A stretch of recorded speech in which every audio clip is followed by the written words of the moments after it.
Assalamualaikum warahmatullahi wabarakatuh.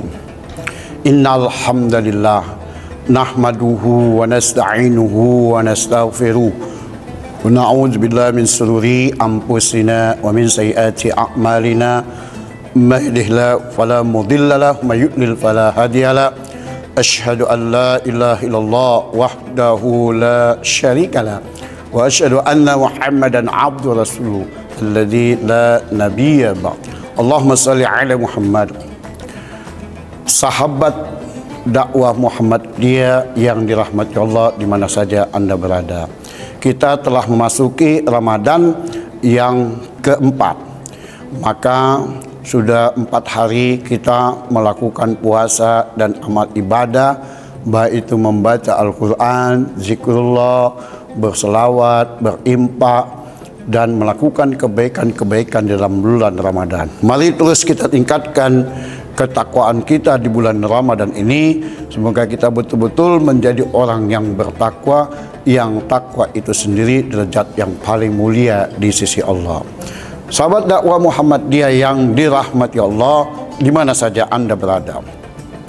Kalau kita lihat Al-Quran, kita melihat ada istilah ad-doa atau doa. Bahasa Indonesianya berdoa, artinya meminta.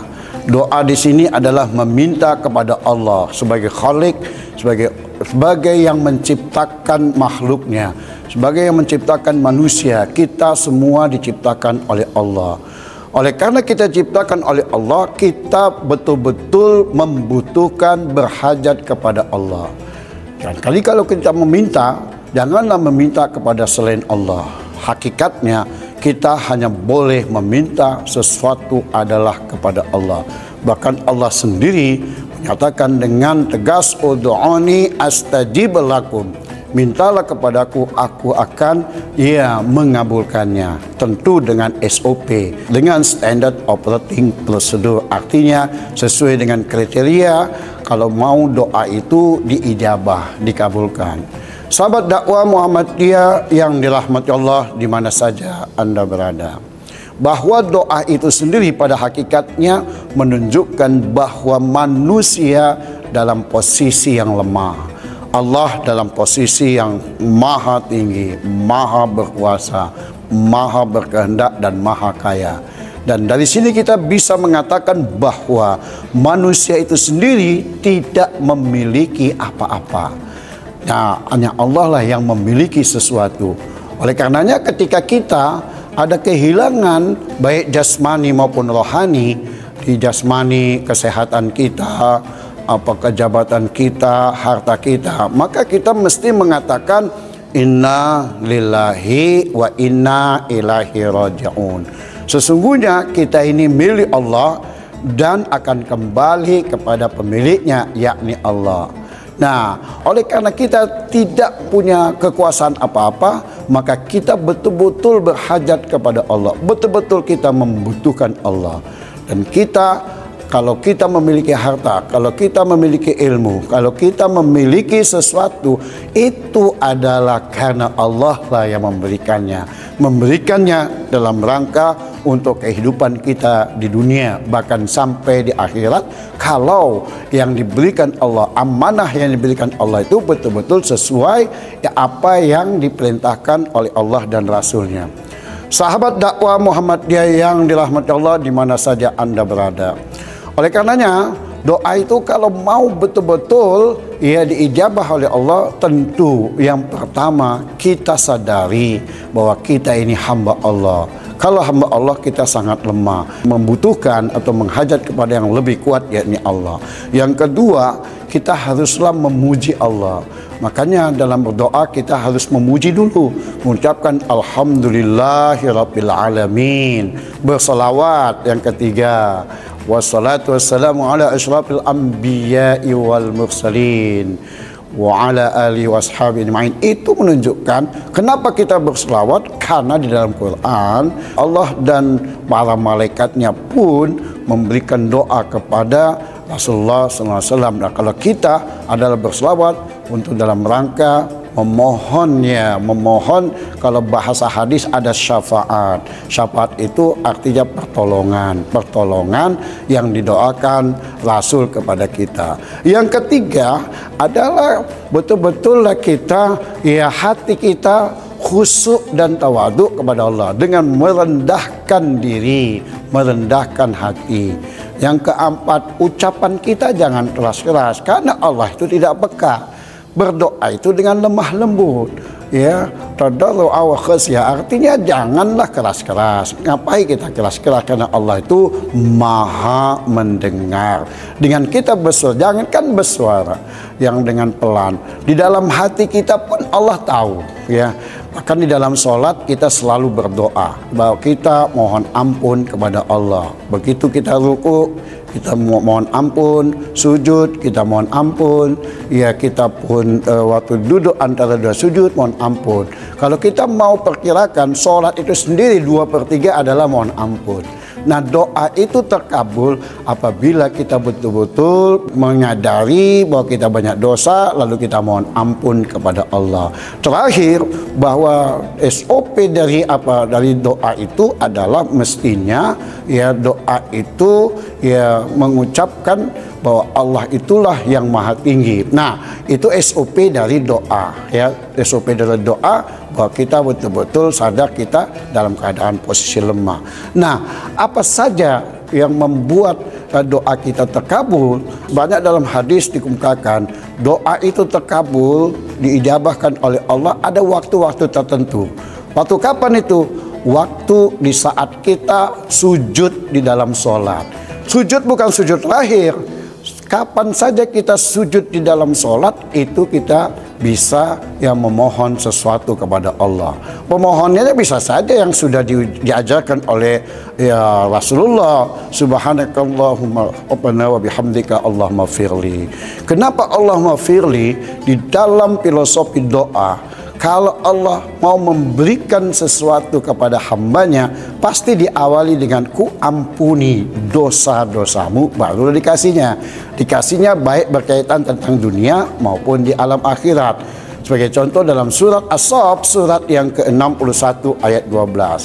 Yaghfir lakum junubakum wa yudkhilkum jannatin tajri min tahtihal anhar wa masakin thayyibatan fi jannati 'adn. Dzalikal fawzul azim. Ini kan jelas, ku ampuni dosa-dosamu, setelah diampuni baru dimasukkan ke dalam surga, diberikan satu rumah tinggal atau tempat-tempat yang berkualitas di surga Aden. Itulah satu balasan yang sangat agung, yang sangat besar. Jadi ada yang harus kita perhatikan kalau doa kita mau dikabulkan oleh Allah. Mohon ampun dari segala dosa. Kalau Allah sudah ampunkan, Allah akan kasihkan. Nah, itu dia. Ya, yang kedua, di hari Jumat, Rasul bilang dalam riwayat yang sahih, di hari Jumat mendekati maghrib itu juga, ya, adalah doa yang terkabul. Yang ketiga, di saat sholat tahajud sepertiga akhir malam, karena Rasul menyatakan kalau sepertiga akhir malam Allah turun ke langit dunia, lalu menyatakan siapapun yang mohon ampunan pada saat ini aku akan ampuni. Setelah itu apapun yang dimintakan, baik kebutuhan, baik keperluan dunia maupun akhirat, aku akan berikan. Itu sepertiga akhir malam. Jadi kalau ada sesuatu, ya doalah di sepertiga akhir malam. Insya Allah itu akan, ya, itu akan dikabulkan oleh Allah. Tidak usah kemana-mana, nggak usah ke paranormal, nggak usah ke dukun, nggak usah, ya, macam-macam kita. Tapi mintalah kepada Allah. Waktunya pada sepertiga akhir malam. Seterusnya kapan kita bisa dikabulkan oleh Allah? Ketika antara azan dan iqamah. Antara azan dan iqamah itu saat yang Allah akan berikan, ya, ijabahnya. Antara azan iqamah kita berdoalah. Insya Allah Allah akan mendengarkan doa kita. Selanjutnya, kalau kita perhatikan ada namanya energi, kekuatan. Doa itu tidak punya kekuatan kalau dia tidak punya kriteria. Kriteria pertama, doa itu bisa punya kekuatan, bisa punya energi. Pertama, doa yang kita kemukakan itu landasannya adalah iman yang kokoh. Yang kedua, semua makanan dan minuman yang kita makan itu harus dari yang halal. Karena dalam satu hadis Rasul, ada sesuatu orang musafir datang kepada Rasul. Ketika pada saat itu Rasul sedang memberikan ceramah atau tausiah kepada sahabatnya, tiba-tiba seorang musafir berdoa kepada Allah berbagai hal. Tapi Rasul bilang, bagaimana orang ini mau dikabulkan doanya, makanan yang dimakannya makanan haram, minuman yang diminumnya minuman haram, pakaian yang dipakainya pakaian haram. Bagaimana doanya mau dikabulkan? Lalu pertanyaannya, itu orang-orang yang tidak sholat, orang-orang yang tidak berzakat, tidak berzikir, banyaknya rezekinya. Lalu kita perhatikanlah, rezeki di dalam Al-Quran dan As-Sunnah itu terbagi dua. Ada namanya rezeki yang haram dan rezeki yang halal. Kalau rezeki yang halal itu banyak kriterianya, banyak syaratnya. Namun kalau rezeki yang haram cukup satu saja. Kalau mau rezeki yang haram cukup satu saja, yakni berkawan dengan setan. Pada ayat apa itu? Pada surat Az-Zuhruf, surat yang ke-43 ayat 36, Allah menyatakan dengan tegas, "Wa may ya'shu an dzikrir rahman nuqayyid lahu syaitana fa huwa lahu qarin." Barang siapa berpaling dari ajaran Al-Quran, tentu di dalamnya As-Sunnah, kami jadikan baginya setan, dan setan itu menjadi kawannya. Nah, kalau kita mendapatkan rezeki yang haram, ya silakan aja berkawan dengan setan, korupsi, maling, menipu, ya berbagai hal dengan segala cara, memenangi pemilu dengan curang, ya pemilu bupati, wali kota, gubernur, presiden, ya silakan aja. Kalau berkawan dengan setan, maka kita akan sukses. Tapi rezeki yang diberikan Allah itu rezeki yang haram. Nah, apa bedanya rezeki yang haram dengan yang halal? Tentu berbeda. Kalau yang haram akan membawa kegaduhan, akan membawa kerusuhan, akan membawa kebingungan pikiran, tidak tenangan hati. Tapi kalau yang halal akan membawa kedamaian, akan membawa keberkahan, akan membawa kebahagiaan. Itu bedanya.